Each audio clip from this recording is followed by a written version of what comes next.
It's a matter of life and death. I'm scared that if somebody in my family, one of my kids, somebody else gets sick, where do I take them? Do I have enough time? There's nothing they can do for me.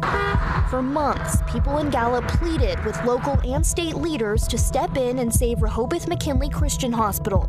Now, McKinley County has made a last-ditch effort to keep the hospital's doors open, but is it enough?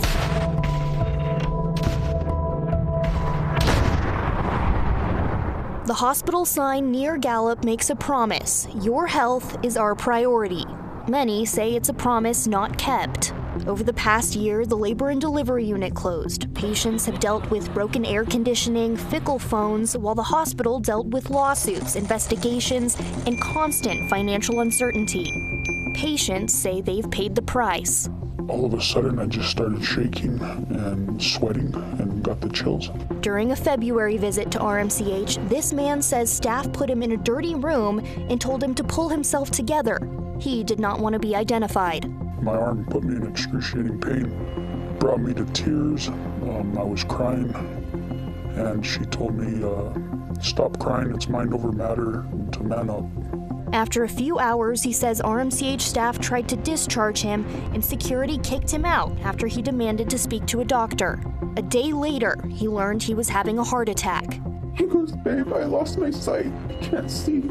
Everything is white. And I started panicking, and I'm like, what are you talking about? Because I can't see. I was like, well, I don't think we're gonna make it. I don't think we're gonna make it to Albuquerque. Please hold on. He and his wife hit the road and barely made it to the hospital in Grants. I blamed myself because I didn't listen to her or my mom to just go to Grants. I thought if I died, it would have been my fault.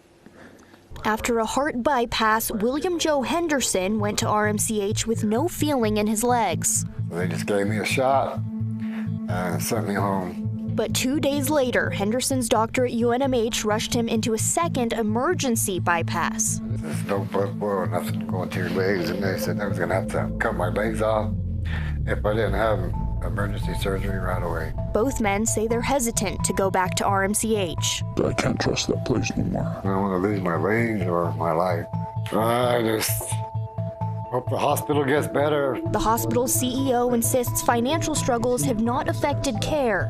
Instead, he pointed to the hospital's location. Unfortunately, in rural America, that's often the case, is that when people come to a facility that we either don't, as I said, we don't have the specialty services, or that we don't have equipment or the things that are needed to care for them, and we need to transfer them to another facility. McKinley County's nearly $7 million purchase of the hospital campus brings new cash and new hospital board leadership. We sat down with the chairman and asked what role the board plays in making sure people get the care they need moving forward. Well, we are certainly responsible for overlooking and overseeing that, the quality is there. The county plans to gradually become new management too, giving the Community Health Action Group in Gallup hope, something they thought was long gone.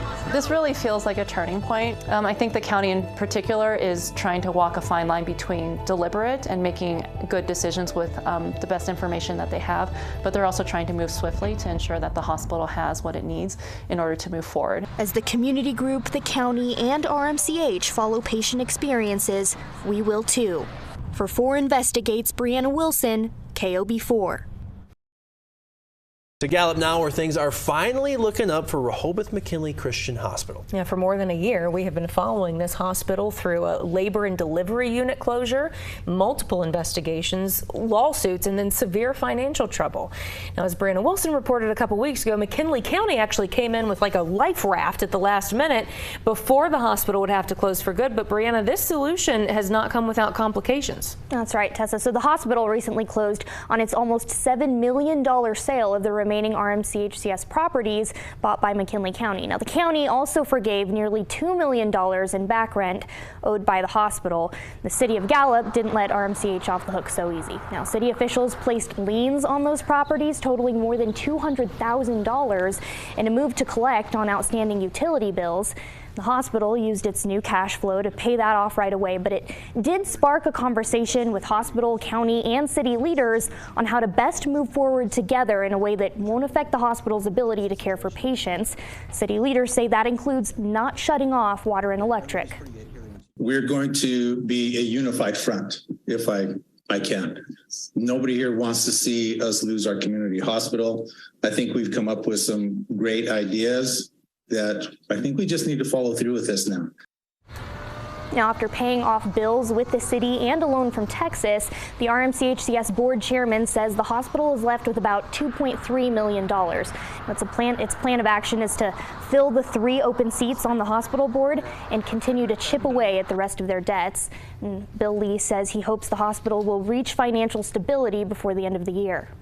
But I think we're on a far better path than we have been over the past, 6 or 7 months. And so it's really good to have this kind of cooperation. Everybody has finally got, it seems like, their oars in the water, and we're all rowing together to do what's best for our community to keep our hospital open. Now, Tessa, just like Lee said, these past several months have been some of the hardest for this hospital, but even harder for its patients. Yeah, absolutely. It's one thing after another. And you've spoken to some people who had recent visits to that hospital, and some of their stories are beyond worrisome. No, absolutely. That's something that we're sharing later tonight, the frankly life-threatening impact that all of these issues for the hospital have had on members of the community. Here's a quick look. I want to lose my legs or my life. I just hope the hospital gets better. Our full 4 Investigate special will air tonight at 10 on KOB4's Night Beat. Tessa? We'll look forward to that, Brianna. Thanks so much.